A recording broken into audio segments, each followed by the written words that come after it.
কে সেই নবী আমার? ওরে উম্মতের দল, তুমি উম্মত হইয়া বুঝি ওই নবীকে চিনলা না, যেই নবীকে বনের পশুরাও সালাম দেয়, যেই নবীর প্রেমে বনের পশু পাখিরাও পাগল, যেই নবীর প্রেমে মাছ পর্যন্ত পাগল, যেই নবীর প্রেমে গাছ পাগল, আর আমরা উম্মত হওয়ার পরে বুঝি নবীকে চিনলাম না। এরে নবীর উম্মতের দল, এরে বাবা কে সেই নবী আমার, যারা নবীর প্রেমে পাগল পারা হয়ে দরুদ সালাম জানায়। ও বন্ধু, ওই মদিনার নবী ওই গুনাহগার উম্মতকে মদিনা থেকে চিনেন, শুধু চিনেই না, আল্লাহর নবীর প্রেমে যারা পাগল হয়ে যাবে, আমার নবী ওই উম্মতের বাবা মা সহ সবাইকে চিনতে পারে। বলেন আমার নবী কি সবাইকে চিনার ক্ষমতা আছে না নাই? আমার নবী মদিনা থেকে বাংলাদেশের খাগালিয়ার মাহফিলে আসতে পারে কি পারে না? এরে নবীর উম্মতের দল, কে সেই নবী আমার, যেই নবীর পাওয়ার সম্পর্কে যদি বলতে চাই, আল্লাহ বলেন আমি আল্লাহ কেমন পাওয়ার দিয়েছি নবীকে। যেই নবী আমার, আমি আল্লাহ যেখানে থাকি আমার বন্ধু নবীও সেই জায়গায় থাকে। এরে বাবাজিরা, ওই মায়ার নবীর কেমন ক্ষমতা, কেমন পাওয়ার, আজকে আমরা উম্মত হওয়ার পরে ওই নবীকে চিনলাম না। ওরে বাবা, কত মানুষ নবীর শান ও মান নিয়ে কটূক্তি করে, কত মানুষ আমার নবীর শান ও মান নিয়ে টানাটানি করে। বলেন দেখি আমার নবীর ইজ্জত কেউ কমাতে পারবে? জোরে বলেন, আমার নবীর ইজ্জত বাড়াইছে কে? আরো জোরে। আল্লাহ যদি নবীর পাওয়ার বাড়ায়, তোমার কেন এত চুলকানি রে বাবা? কে সেই নবী আমার, যেই নবী খানার জন্য কোনোদিন কাঁদে নাই, যেই নবী ভালো বাড়ির জন্য কোনোদিন কাঁদে নাই, যেই নবী বিছানার জন্য কাঁদে নাই, টাকা পয়সা মুদ্রার জন্য নবী কোনোদিন কাঁদে নাই। নবী শুধু গুনাহগার উম্মতের মায়া আজও পর্যন্ত সোনার মদিনায় শুয়ে শুয়ে কাঁদতেছে। এরে বাবা, আজকে আমরা উম্মত হওয়ার পরে বুঝি ওই মায়ের নবীকে চিনলাম না রে কপাল পরা মুসলমান। রাত্রি গভীরে যারা আমার নবীর মহাব্বতের মালা গলায় লাগাইয়া চোখের পানি ছেড়ে দিবা, আল্লাহ বলেন ও বান্দা বান্দি, আমার নবীকে ভালোবাসলে আমি আল্লাহকে ভালোবাসা হয়। আর আমার নবীকে যদি তুমি ভালো না বাসো, কিয়ামত পর্যন্ত যদি আমি আল্লাহকে ডাকতে ডাকতে ডাকতে ডাকতে পাগল পারা হয়ে যাও, আমার নবীকে তুমি ডাকলা না, চিনলা না, নবীর প্রতি ঈমান আনলা না, বলেন দেখি আল্লাহকে ডেকেও আল্লাহ পাওয়া সম্ভব? আরো জোরে। আমার আল্লাহ বলেন আমি আল্লাহকে যদি তুমি পেতে চাও, আমার রহমাতুল লিল আলামিনের আদর্শের মালাটা গলায় লাগাও। আরে বাবা, ও নবীর আশিকের দল, আমার নবী কেমন জানো? আমার নবীর প্রেমে যারা পাগল হয়ে যাবে, আমার নবী ওই উম্মত ছাড়া এক কদম জান্নাতে যাবে না। একজন মাঝি ভাই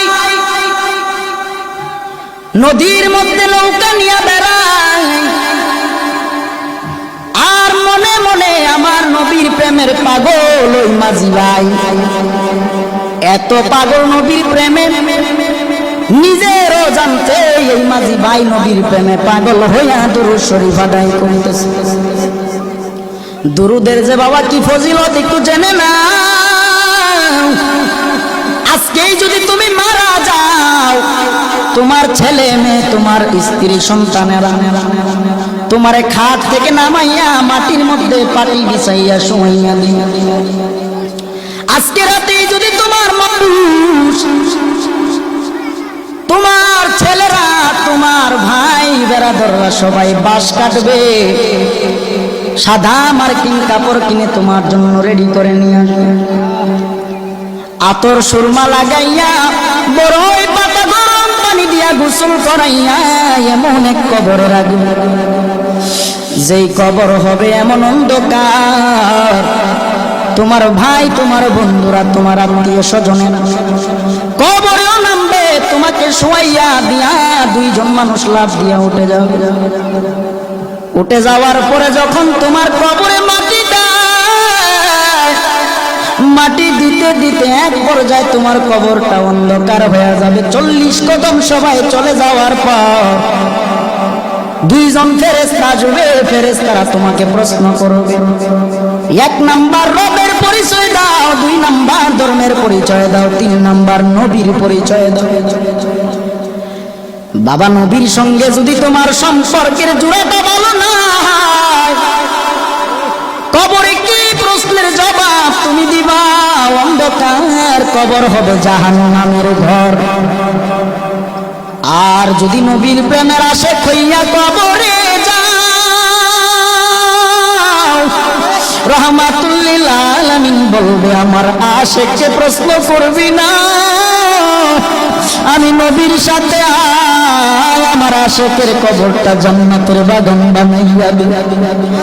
এরে নবীর উম্মতের দাও, দুনিয়ার টাকা পাইয়া বাড়ি পাইয়া বুঝি আমার মদিনার নবীর আদর্শের কথা বলেই গেলাম রে বাবা।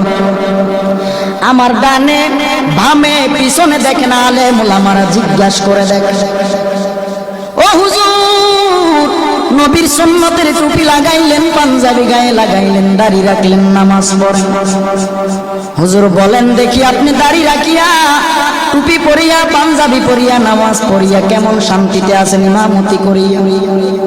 হুজুর বলবে, ভাই বেতন যদিও কম, আমার এই বেতনে যে আমার আল্লাহর কি রহমত, কি পরিমাণ বরকত। বাবা, মনে করিও না আলেম হওয়ার কারণে সম্মান কমে গেল।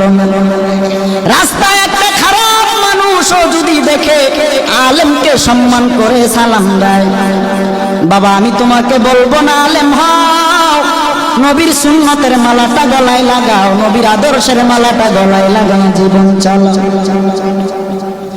এরে নবীর উম্মতের দল, ওই যে দুরূদ শরীফের কথা বলতেছিলাম, নদীর মাঝে মাঝি ভাই নৌকা চালায় আর দুরূদ পড়ে গুনগুনায়া। ওই নদীর মাঝে একটা মাছ মনোযোগ সহকারে ওই মাঝি ভাইয়ের দুরূদের আওয়াজ শুনতেছে। হঠাৎ এক জেলে এসে ওই মাছটাকে মেরে নিয়ে গেল, নিয়ে যাওয়ার পর বাজারে নিল, বাজারে নেওয়ার পরে বিক্রি করে। মাছটা মনোযোগ সহকারে নবীর দুরূদ শুনতেছে, আর ওই দিক দিয়া জেলে ভাই মাছটাকে ধরে নিয়ে গেলেন বাজারে বিক্রি করে।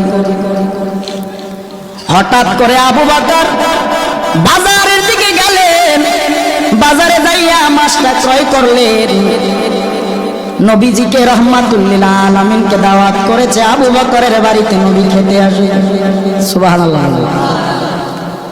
আবু বকরের বাড়িতে আমার নবী খেতে আসবেন।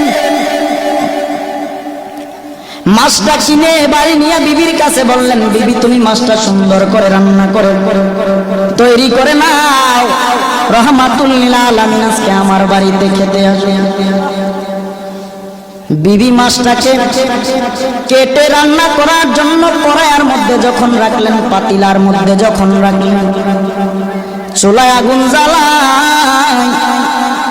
এরে বাবা, চুলার আগুন বারবার নিভে যায়। আবু বকর চিন্তা করে দেখলেন মাছটাকে রান্না করার জন্য রেডি করে, আগুন নিভে যায়, চুলায় আগুন জ্বলেন। নবীকে দাওয়াত করেছি, নবী খাবে, কিন্তু মাছ রান্না করতে না পারলে নবী খাবে কিভাবে? আবু বকর নবীকে দাওয়াত করলেন, রহমাতুল লিল আলামিন চলেন একটু আমার বাড়িতে যাবেন। নবী গেলেন, যাওয়ার পর আবু বকর সম্পূর্ণ ঘটনাটা খুলে বললেন, নবী মাছ ক্রয় করলাম, বিবিকে দিলাম, কেটে রান্না বসাবে, চুলায় যতবার আগুন দেয় আগুন নিভে যায়। আল্লাহর নবী রহমাতুল লিল আলামিন ডেকে বলেন, ও আবু বকর, দুনিয়ার আগুন কেন জাহান্নামের আগুন এই মাছটাকে পোড়াতে পারবে না? বলে কেন? নবী আমার ডেকে বলেন, আবু বকর, মাঝি নদীর মধ্যে আমি নবীর প্রেমে পাগল হয়ে দুরূদ শরীফ এই মাছটা মনোযোগ দিয়ে আমি নবীর দুরূদের আওয়াজ শুনে আমি নবীর বড় পাগল। এই মাছটাকে তুমি এনে কেটেছো, রান্না করার জন্য নিয়ে আসছো। দুনিয়ার আগুন কেন, জাহান্নামের আগুন যদি এই মাছের গায়ে লাগানো হয়, এই দুনিয়ার আগুন না জাহান্নামের আগুন এই মাছটাকে পুরা সম্ভব না।